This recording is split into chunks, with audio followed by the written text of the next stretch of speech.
back to Making the Brand. A special guest here, a friend of Fortress, and the one and only Cheryl Scott. I don't know how to introduce you, and I understand that you're nervous. You've never done a TV production this big, this scale, I'm shaking right now. This many views. But how do you introduce yourself other than meteorologist? You can introduce me, friend, neighbor, Cheryl Scott. Yeah. You know, I find your journey pretty fascinating because what you see on TV is partially like so real because you're so authentic and like that just joy and positivity shines through. But there's so much more beneath the surface, like you being a college athlete and going to Ivy League school. And so who is Cheryl Scott? Well, you're sweet, but I hope people, first and foremost, when, they're getting to know me through social or TV, they get that sense of me being real and authentic because that's most important to me. I just want to stay true to myself. But I grew up in a small town in South Jersey, 2 older brothers, mom and dad. I was big into sports growing up, following my 2 brothers around. I was super fast, so I ran track, and I got lucky enough to go to a high school that was pretty big into the competitive world in terms of track, and I ended up getting recruited to run at Brown University, and I didn't want to turn down that opportunity. So that's kind of how, short story, I got into Brown was I was fast, not necessarily the smartest. What was college Cheryl like? I had fun, but at the same time, track is one of those sports that is all year. So you have those 2 seasons, you don't get a lot of off time. Had a great group of friends on the track team. A bunch of the athletes would hang out, and I was pretty dedicated to my sport. The thing about Ivy Leagues is they don't give you scholarships. Mm-hmm. So sometimes you can find that athletes get into the school, start their sport, and maybe drop out along the way because you're not getting that constant reward or but I stuck with it all 4 years. Our team was really good. We actually still, to this day, have some, not top records, but we have a few events that we place out of the top 10 at Brown University in terms of jumps and sprints. So I was a sprinter. Wow, that's cool. I can barely run anymore because my legs are shot. Gave it all in college. So with your path to where you're at now, one thing I found really fascinating is you actually wrote in your yearbook as a kid that you wanted to be a meteorologist. So I don't know if it's manifesting or destiny or whatever you want to call it, but talk about your path to getting to this seat where you're at. Yeah, and I want to stress that's not normal for a lot of people when they're younger to write down their dream and it becomes a reality. I'm just so fortunate that mine did. It was a roundabout way because I went to Brown. They didn't have a meteorology program. I started majoring in business, was like, this is not my space, not connecting with this. And then I was just talking to my advisors, what am I going to do? And they were like, well, where do you see yourself? I was like, well, I always was super interested in the weather. This was my passion growing up. So I majored in geology at Brown University. So I got my first degree in geology at Brown. And then when I graduated, I got myself an internship at a local television station in Philadelphia. And I was working alongside one of the best, most well-known meteorologists almost in the country, Glenn Hurricane Schwartz. And they helped me kind of get myself in front of a camera just to see if that was something I even wanted to explore. And I ended up really liking it. So then I enrolled in Mississippi State's distance learning program to get my meteorology degree. So I did it a roundabout way, but I made some tapes way back when. Gosh, this was probably 20 years ago now. And sent them out and got a call from a few very, very small stations and started working as a meteorologist reporter or a weather anchor at that point because I was still working to get my degree in Erie, Pennsylvania. Wow. So how did you land in Chicago then? Because it feels like you've been here forever. It feels like you are a Chicago girl. I have been here a long time, probably since 2000, late 2011. I moved here right after the blizzard, which I was so bummed I missed. So I'm ready for a really good blizzard in Chicago. Yeah. Sorry. Yeah. So I just really focused on building my career those first couple of years. I mean, I dedicated my time and attention to really getting the repetition and the practice on air because I didn't go to school to become a journalist. I wasn't getting those types of public speaking classes while I was at school. I remember when I first got into this, I would record VHS, some of my local meteorologists, Cecily Tynan, and I would play back what they were doing to kind of learn how they would talk and present the weather. And that's kind of how I taught myself. Right. So after 2 years in Erie, Pennsylvania, which was lovely, I think we had over 150 inches of snow that one winter. I was like, okay. You typically get into a job and you have a contract that's for a few years. So my contract was coming up and I was just sending out my resume tapes all over. I was like, where am I going next? Right. And I got a call from a station in Knoxville, Tennessee, WBIR. And I took that job and it was awesome. And that's really when social media started really becoming a factor in the TV world, and focused a lot on social while on TV and the science and the weather. So there was a lot coming together and just helping to build that brand and that connection with the viewers in Knoxville. And then there ended up, 3 years there being an opportunity in Chicago. And I came out and I interviewed with a local station here. And I remember visiting, it was 70, 75 degrees. It was beautiful. I've never been to Chicago before. It wasn't even really on my radar. But I came here, took an architecture tour, and I was like, this city is unlike anything I've ever seen. It was beautiful. Granted, it was 75 and sunny, but I fell in love. It just felt kismet and right in that moment. So I rolled with it, moved here, and haven't looked back since. Wow. That's awesome. And yeah, I mean, summertime shy will make you fall in love. And then you like the bad stuff that comes in the wintertime too. So the bad weather or the more severe weather is probably better for business or more interesting for you than like it's 72 and sunny all the time, right? Exactly. Like we get to be everyone's best friend when it's so beautiful out, like today, the day we're filming this. But what's great about Chicago, I tell everyone, it's the #1 weather market in the country to me, because we just have basically everything other than hurricanes. We can get the remnants of hurricanes, though.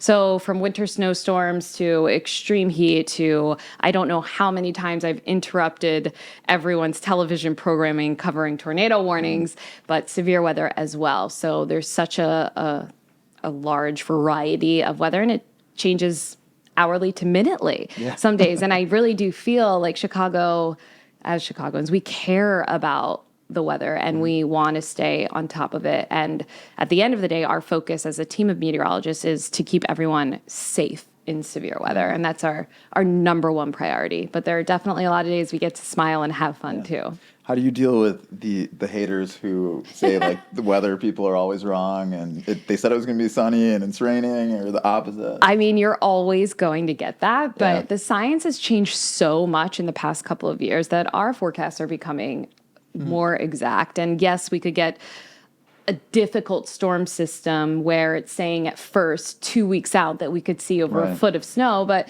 as meteorologists, we take everything with a grain of salt. We know Chicago, we know the microclimate that we're in, and we, take it day by day. And we like to really stay on top of, the potential scenarios of how a certain weather situation could play out and let the viewer know what we're seeing so they feel like they know exactly what we're trying to get across. Just talking about your stops from your start in Jersey to Knoxville to Chicago, like, what's next?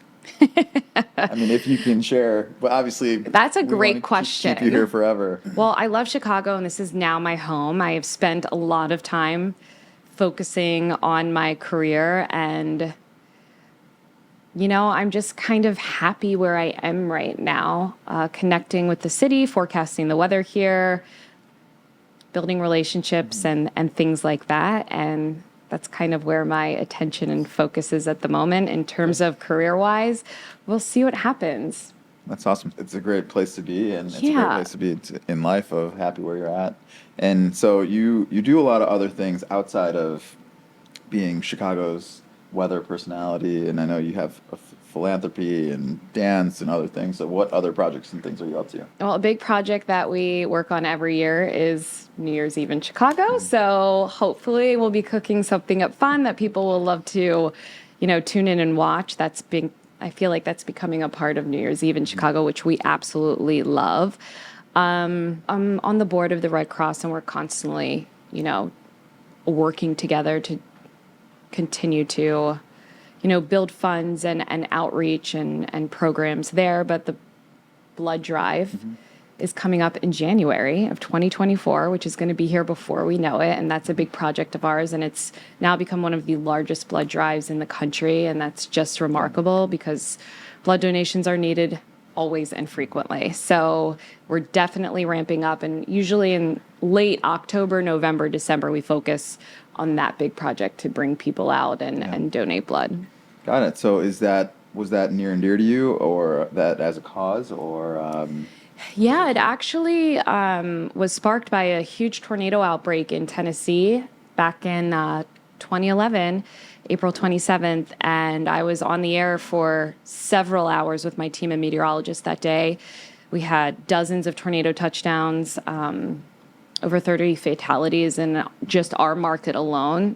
It was one of the deadliest tornado outbreaks. And the next day, we were out surveying some of the damage with the National Weather Service and broadcasting from these sites. And that's when everything kind of clicked in terms of my job. It was like, wow, yeah, I'm delivering the weather and the forecast, but we were on the air trying to get all of this critical, important information to people so they could stay safe during this severe, dangerous event.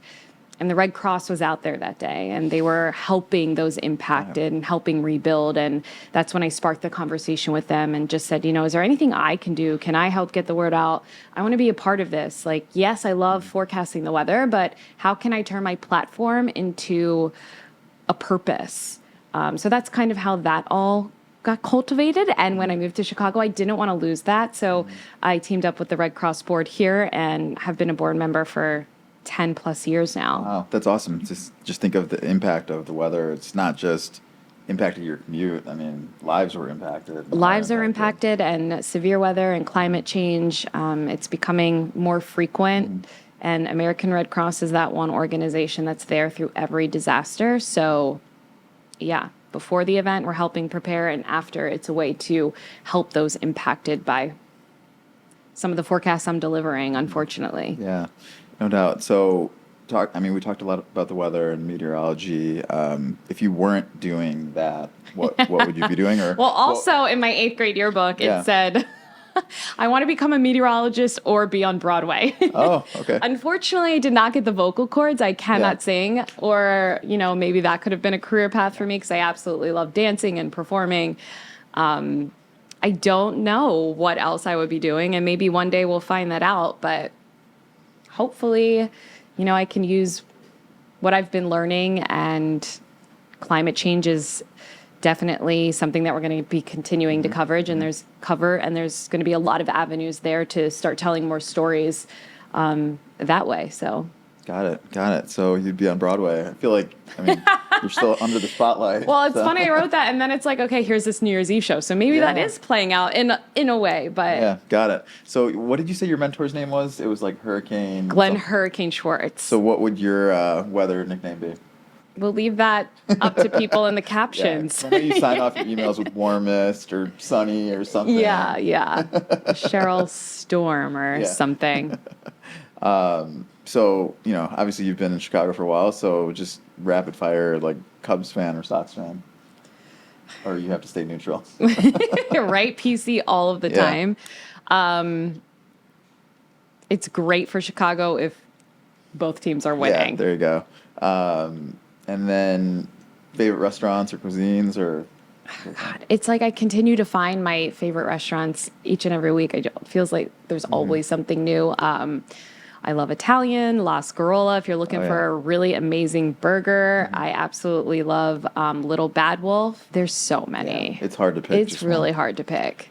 And then, so what are some of your favorite activities, winter season, summer season? Because it seems like that's really all we have. Well, I have dogs, so that's part of my life. One will make a cameo here soon. Yeah. She's waiting. And I just like being outdoors. I love traveling as well. That's where I focus my time. So when the winter gets tough, that means let's get on a plane and go somewhere warm for the weekend if we can. And spending time with friends and family. Speaking of your dog, how do you deal with your dog being recognized on the street more than you do. She is so famous. Lola. Shouts out. Yeah. Say hi. Do you remember when you used to just sit on the chair during COVID? So the question was, how does Cheryl deal with having a dog that's more popular and getting stopped on the street more than she does? It's true. I cannot tell you how many times we are out walking and everyone's like, is that Lola from the news? We are broadcasting from home. What were we supposed to do? Mm-hmm. And it's like, everything was so serious. The news, which typically is always serious, but it's like, okay, now it's time for the weather. How do we try to bring some joy to people's lives? And Lola was that answer in my home. So it was sweet. She would just sit there every newscast. So the question I always like to end on is 100 years from now, what do you want people to remember about Cheryl Scott? Oh my gosh. 100 years from now. It goes back to how we started the podcast. Just, a genuine, authentic person that people, could say is their friend and would be there to help them out if needed at the end of the day. And one of Chicago's favorite meteorologists. What's important to me is those intimate relationships in life where you can continue to get to know people and how you leave your mark, and just always be kind and know in the back of your head that everyone's walking a different path and everyone has a different story and you never know what someone else is going through. So just, living a life of compassion and being there for people when they need it. Awesome. And then one question I forgot to ask is, what would you say to the young person, maybe in school, that is curious about the weather or interested in meteorology? Stay in science. It's a lot of science and a lot of hard work at first, but you can do it. You can do anything you want. I like to say that to everyone. Everyone is capable of their dreams if you stick to it, have the heart, the passion, the mind, and if you need help, ask. I had to ask for help a lot. Studies, academics can be tough, and then, just continue to talk to people, outreach, get your name out there. Shoot me a DM on Instagram or an email. I'm happy to help and offer guidance in any way, shape, or form. Awesome. Thanks so much for spending time Thank with us. you, guys.